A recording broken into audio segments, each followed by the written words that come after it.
لن تنالوا البر حتى تنفقوا مما تحبون وما تنفقوا من شيء فإن الله به عليم۔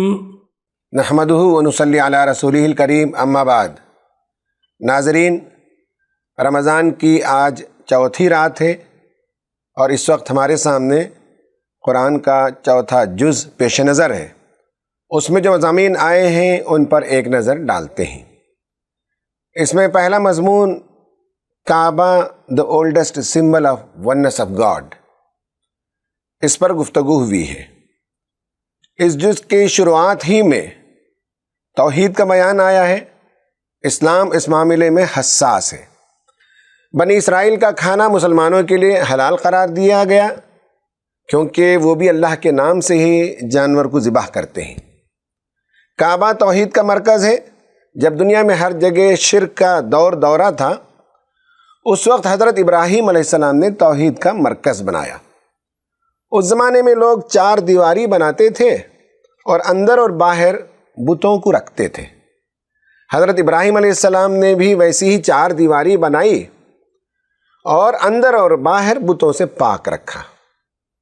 سفر کے دوران ایک شخص نے مجھ سے پوچھا کہ ان کے گرو نے بتایا کہ مکے میں بھی ہندوؤں کا کوئی مقدس پتھر ہے۔ میں نے کہا ہاں، مکے میں نے جا بجائے ٹریفک کو کنٹرول کرنے کے لیے 3 feet high cylindrical stone obstacles دیکھے۔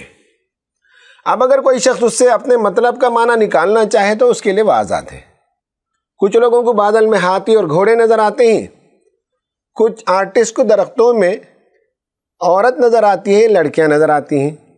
مجھے معلوم ہے کہ ان کا پوچھنا کیا تھا اور میرا جواب کیا تھا۔ میں نے پھر بتایا کہ اسلام میں خدا کی کوئی مورتی نہیں ہے، اس کا کوئی ہاتھ نہیں، پیر نہیں، کوئی اور عضو نہیں۔ سورہ اخلاص پڑھ کر میں نے بتایا کہ اسلام کا تصور توحید یہ ہے۔ اس توحید کا مرکز کعبہ ہے جو دنیا میں خدا کی عبادت کے لیے بنایا ہوا پہلا گھر ہے۔ توحید پرست اس گھر کی زیارت کے لیے جاتے ہیں تو اسے حج کہا جاتا ہے۔ دوسرا مضمون ہے امت مسلمہ کا مقام۔ You are the best community ever raised for humanity۔ قرآن نے ہمیں بتایا کہ کنتم خیر امت اخرجت للناس۔ مسلمانوں کو تعلیم دی گئی کہ وہ مرتے دم تک اللہ تعالیٰ سے ڈر کر زندگی بسر کریں کیونکہ اس کی پکڑ اس دنیا میں بھی اور آخرت میں بھی شدید ترین ہوتی ہے۔ اور انہیں یہ بھی بتایا گیا کہ اس دنیا کو ایک بہتر دنیا بنانے میں ہر مسلمان مرد اور عورت کی ایک ذمہ داری ہے کہ وہ دنیا سے برائی کو مٹائیں اور نیکیوں کو قائم کریں۔ چونکہ وہ یہ کام کرنے پر مامور کیے گئے ہیں، اس لیے انہیں وہ ٹائٹل دیا گیا کہ تم دنیا کی بہترین امت ہو۔ ایسا اس لیے کہ تم لوگوں کے لیے نکالی گئی امت ہو اور تم انسانوں کی بھلائی کی فکر کرتے ہو کہ ان کی یہ دنیا بھی خوشحال ہو جائے اور مرنے کے بعد کی زندگی بھی کامیاب ہو جائے۔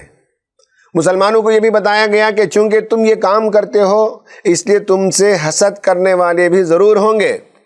یہود، نصارہ، مشرکین تمہاری دل آزاری کریں گے اور تمہیں ایموشنل پین دیں گے، یعنی وہ نفسیاتی طور پر تمہیں دبائے رکھنے کے لیے ہر طریقے آزمائیں گے اور تمہارے جذبات مجروح کریں گے۔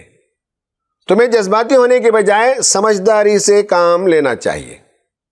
تمہیں دل شکستہ نہیں ہونا چاہیے، تمہیں غمگین ہونے کی ضرورت نہیں ہے، تم ہی غالب رہو گے اگر تم مومن ہو۔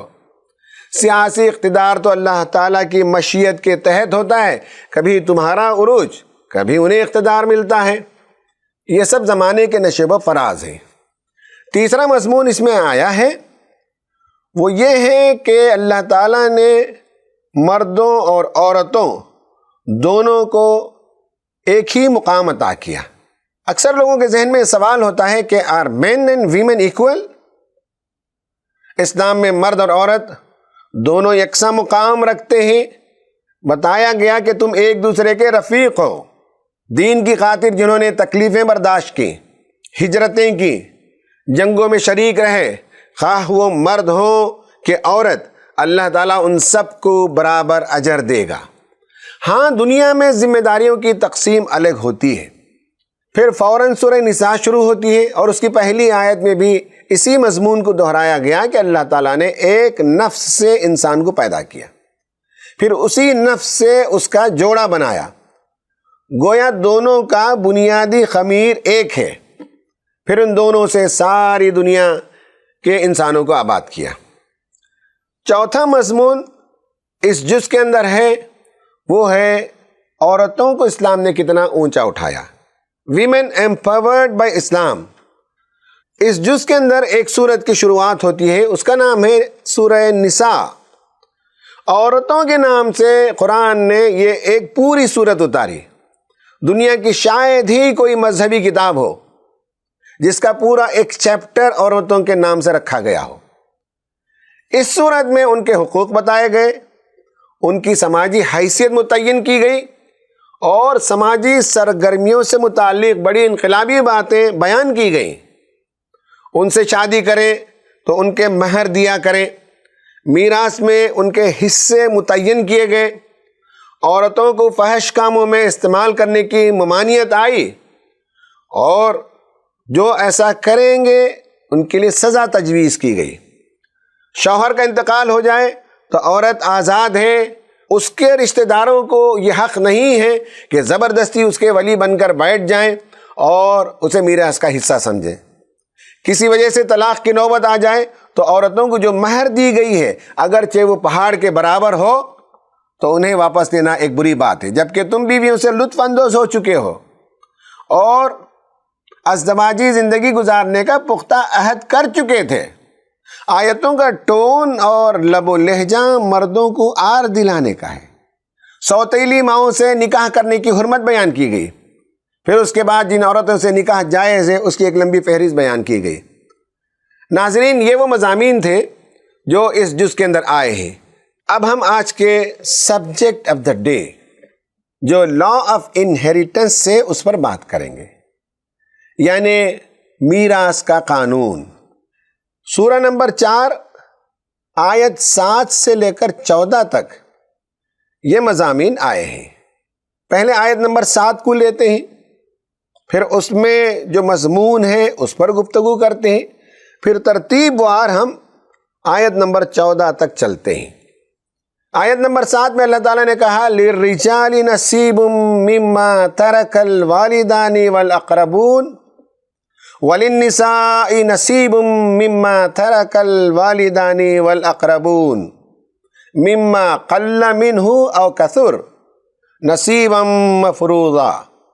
مردوں کے لیے اس مال میں حصہ ہے جو ماں باپ اور رشتہ داروں نے چھوڑا ہو، اور عورتوں کے لیے بھی اس مال میں حصہ ہے جو ماں باپ اور رشتہ داروں نے چھوڑا ہو، خواہ تھوڑا ہو یا بہت، اور یہ حصہ اللہ تعالیٰ کی طرف سے مقرر ہے۔ خواتین و حضرات، اسلام سے پہلے کے زمانے میں عرب میں طاقتور کمزوروں کو میراث میں حصہ نہیں دیتے تھے، بالخصوص خواتین، یتیم اور بچوں کو۔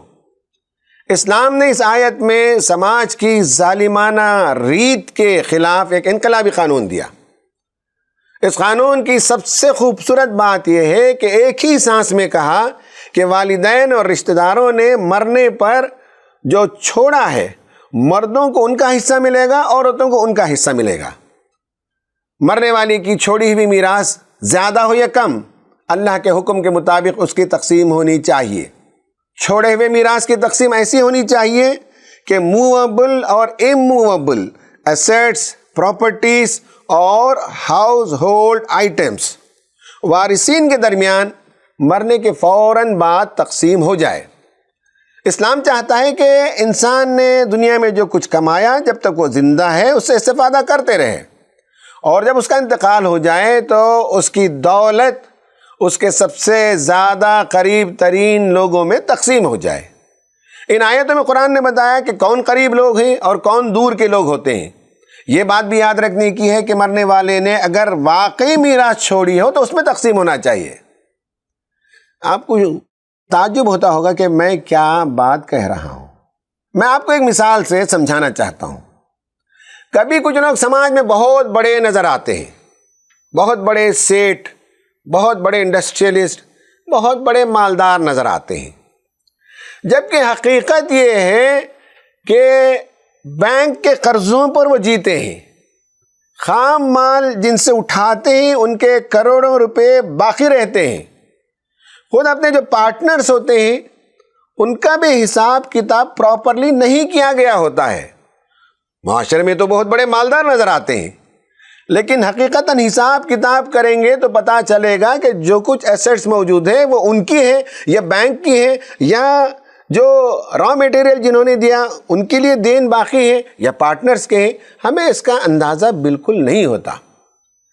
اس لیے جب اس طرح کے لوگوں کا انتقال ہو جاتا ہے تو ان کے وارثین کی ذمہ داری بنتی ہے کہ وہ دولت جو اس نے چھوڑی ہے اس میں اصل اس کی کتنی ہے اور دنیا والوں کو واجب الادا رقم کتنی ہے، پہلے ہی اندازہ لگائیں۔ کرتے ہیں کہ بچے خاموشی سے سب دبا لیتے ہیں اور کچھ سالوں کے بعد بیچ کر آپس میں کھا جاتے ہیں، جبکہ وہ پراپرٹی میراث ہی نہیں ہے۔ اس لیے قرآن نے اس آیت میں کہا کہ مرنے والے نے اگر ترکہ چھوڑا ہو تو اسے تقسیم ہونا چاہیے۔ آیت نمبر 8 میں بات جو بتائی گئی ہے وہ یہ ہے کہ وَإِذَا حَضَرَ الْقِسْمَةَ أُولُو الْقُرْبَى وَالْيَتَامَى وَالْمَسَاكِينُ فَارْزُقُوهُم مِّنْهُ وَقُولُوا لَهُمْ قَوْلًا مَّعْرُوفًا،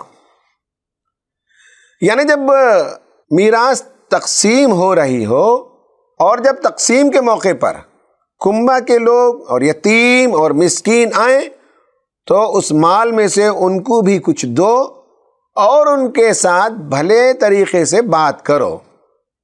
اس آیت کا اصل میسیج یہ ہے کہ بی میگنانیمس، یعنی بڑے ظرف کے انسان بنو۔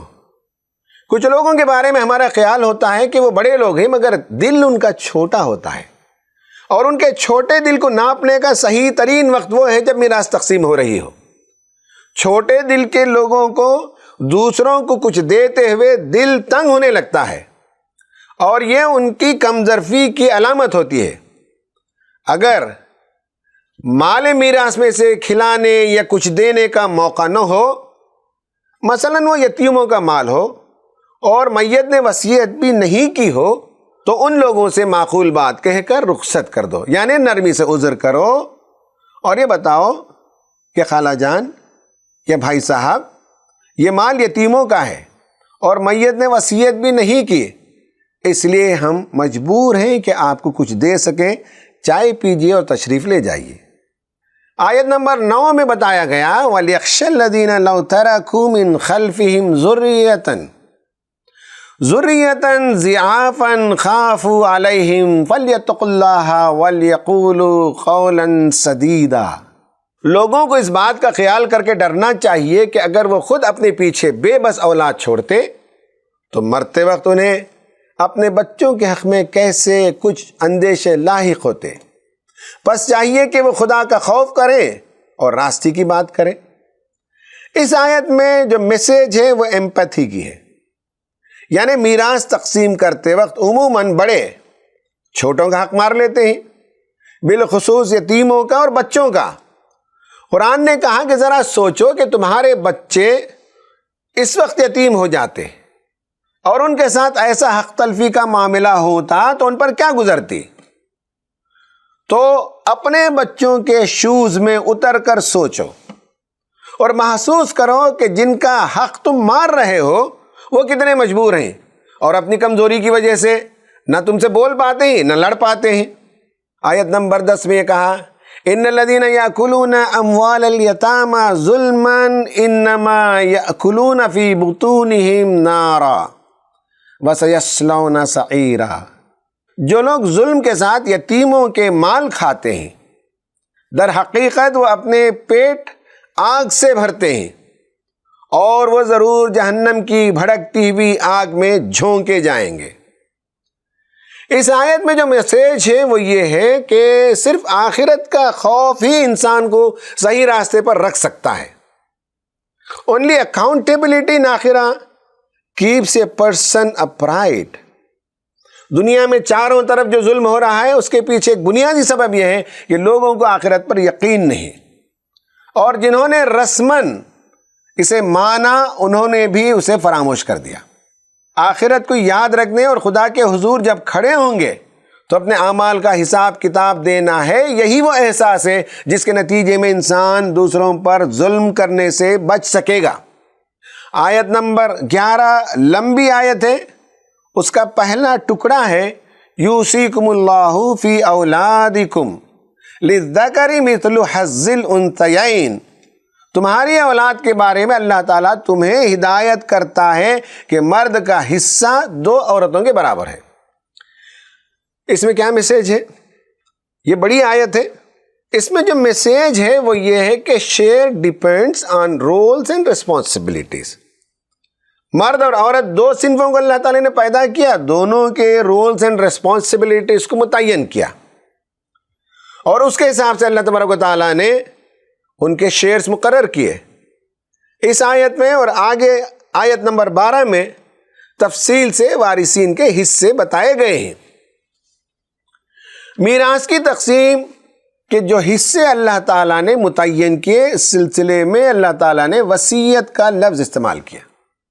جب کوئی شخص دوسرے کو کوئی کام کرنے کے لیے کہتا ہے اور اس طرح سے کہتا ہے کہ وہ کوئی سفارش یا آپشن والی بات نہیں بلکہ وہ ایک ذمہ داری کی بات ہوتی ہے اور اس کا ادا کرنا لازم ہوتا ہے، اور نہیں ادا کرنے سے انسان گنہگار ہو سکتا ہے، اور ایک معنوں میں یہ اس شخص سے ایک وعدہ ہوتا ہے جو لیا جاتا ہے اور اس کا پورا کرنا لازم ہوتا ہے۔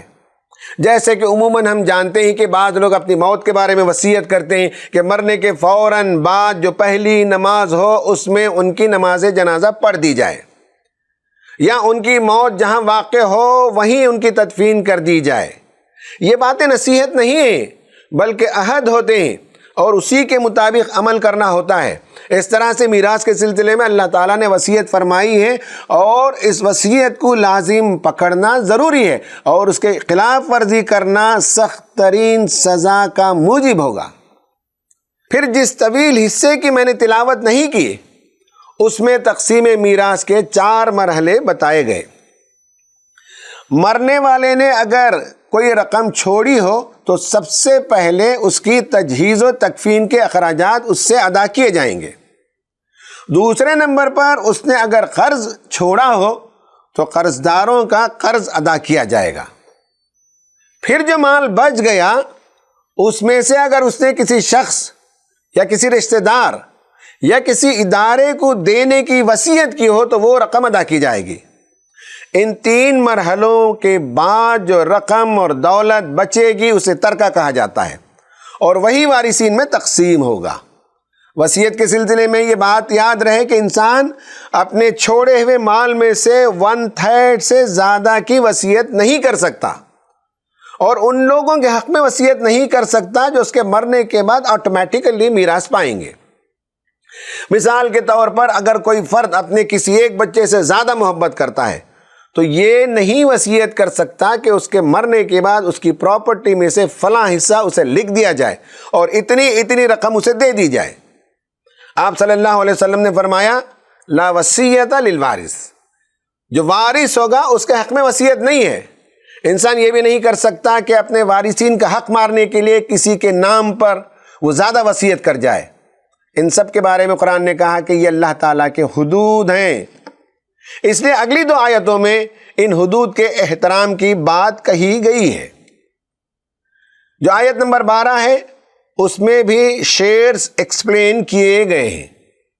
پھر آیت نمبر 13 اور 14 تلک حدود اللہ ومن یطع اللہ ورسولہ یدخلہ جنات تجری من تحتها الانہار خالدین فیہا وذالک الفوز العظیم ومن یعص اللہ ورسولہ ویتعد حدودہ یدخلہ نارا خالدا فیہا وَلَهُ عَذَابٌ مُّهِينٌ۔ یہ اللہ کی مقرر کی ہوئی حدیں ہیں، جو اللہ اور اس کے رسول کی اطاعت کرے گا اسے اللہ تعالیٰ ایسے باغوں میں داخل کرے گا جن کے نیچے نہریں بہتی ہوں گی، اور ان باغوں میں وہ ہمیشہ رہیں گے۔ یہی بڑی کامیابی ہے۔ اور جو اللہ اور اس کے رسول کی نافرمانی کرے گا اور اس کی مقرر کی ہوئی حدوں سے تجاوز کر جائے گا، اسے اللہ آگ میں ڈالے گا جس میں وہ ہمیشہ رہے گا، اور اس کے لیے رسوا کن عذاب ہے۔ اس میں کیا میسیج ہے؟ ان دو آیتوں میں یہ میسیج ہے کہ بندہ مومن وہ حدود کا پابند ہے۔ جب وہ حدود کو پھلانگے گا تو گویا سرکشی کرے گا۔ یہ مومن has boundaries to live within. Transgressions invite severe punishment. ان آیتوں سے معلوم ہوا کہ جو لوگ میراث کی تقسیم کے معاملے میں نفس پرستی سے کام لیتے ہیں اور خدا سے نہیں ڈرتے، وہ بہت بڑا گناہ کر رہے ہوتے ہیں۔ ایسے لوگ جہنم میں ہمیشہ جلیں گے۔ لہٰذا جن لوگوں نے میراث کی تقسیم کے سلسلے میں خدا کی مقرر کردہ حدوں کو توڑا ہو، انہیں معلوم ہونا چاہیے کہ محض توبہ سے ان کے گناہ معاف نہیں ہوتے، بلکہ جن کا حق مارا گیا ہو انہیں ان کا حق ادا کرنا ہوگا، ورنہ جہنم کے لیے تیار ہونا پڑے گا۔ ہندوستان، پاکستان، بنگلہ دیش وغیرہ میں خواتین کا حصہ نہ دینا ایک عام سی بات ہے۔ بنگلہ دیش کا ایک سروے بتاتا ہے کہ ہر 40 خواتین میں سے جنہیں میراث ملنا چاہیے تھا، 4 خواتین نے جواب دیا کہ انہیں میراث میں حصہ ملا۔ ترکی میں 1929 ہی میں اسلامک لاز میں بہت سی ترمیمات کر دی گئی تھیں اور مرد اور عورت کو وراثت میں برابر کا حصہ دینا قانون بنا دیا گیا، مگر واقعہ یہ ہے کہ ترکی میں صرف 20% عورتوں کو میراث میں حصہ ملتا ہے، باقی محروم رہتی ہیں۔ ترکی میں پراپرٹی کی اونرشپ میں 92% مردوں کی ہے اور صرف 8% خواتین ملکیت پاتی ہیں یا پراپرٹیز کی اونر ہوتی ہیں۔ اس سے معلوم ہوتا ہے کہ قانون بن جانے کے باوجود بھی اگر خدا کا ڈر نہیں تو انسان دوسروں کے پیسے اینٹ لینے کی بہت سی راہیں تلاش کر لیتا ہے۔ ناظرین، اب ہم ایک اہم موضوع پر اختصار سے گفتگو کریں گے، وہ یہ ہے کہ بعض لوگوں کا خیال ہے کہ اسلام میں عورتوں کو کم کیوں دیا گیا، وائی ڈو ویمن ریسیو لیس؟ یہ سوال پیدا ہوتا ہے۔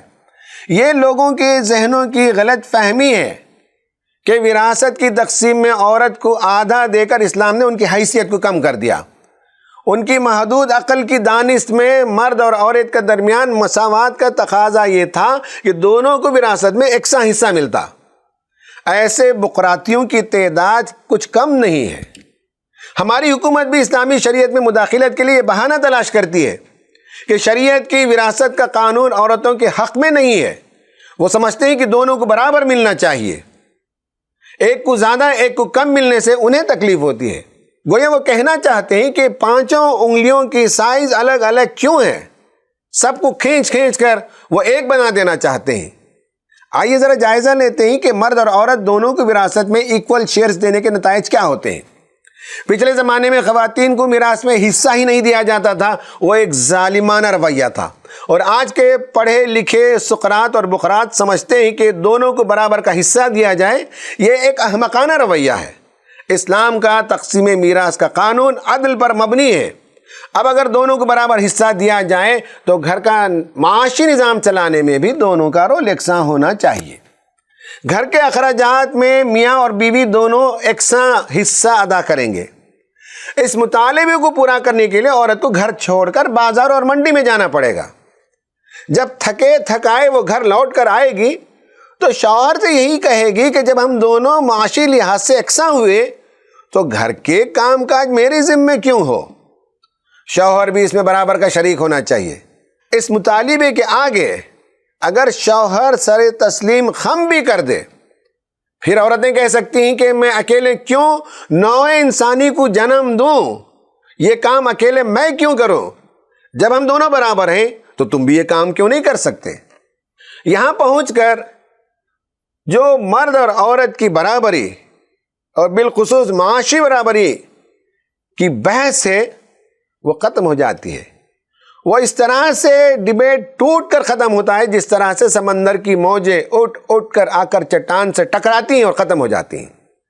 انسانی نسل کو آگے بڑھانے کا کام دونوں کی معاشی برابری کے جھگڑے کی نظر ہو کر گھر بے رونق ہو جائیں گے۔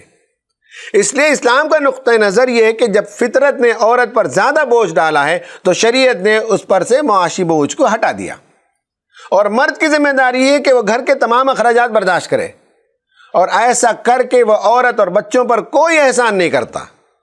اسلام معاشی ذمہ داری پوری کی پوری مرد کو دیتا ہے، اس لیے میراث میں اس کا حصہ دگنا رکھا گیا ہے۔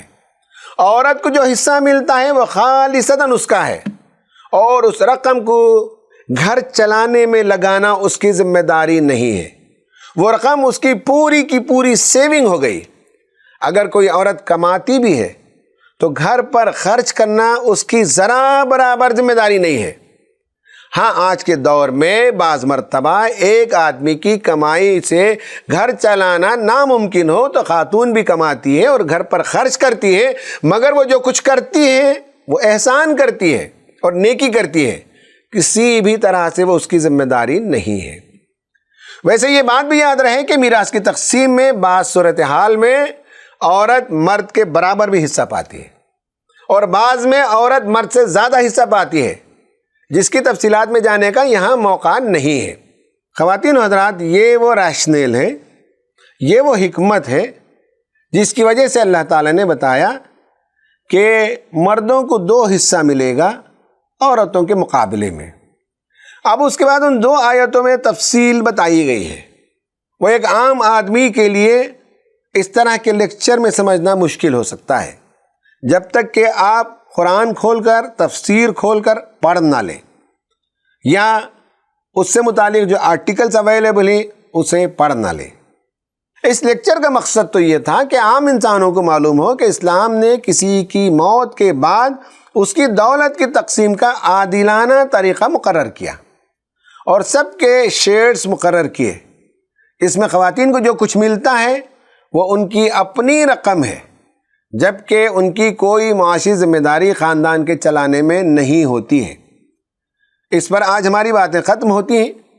میراث کے سلسلے میں جہاں جس سے جو کوئی غلطی ہوئی ہو اس کے لیے توبہ بھی کرنا چاہیے اور حقداروں کا حق واپس لوٹانا چاہیے۔ اللہ تعالی ہمیں اس کی توفیق عطا فرمائے، آمین۔ وآخر دعوانا ان الحمد للہ رب العالمین۔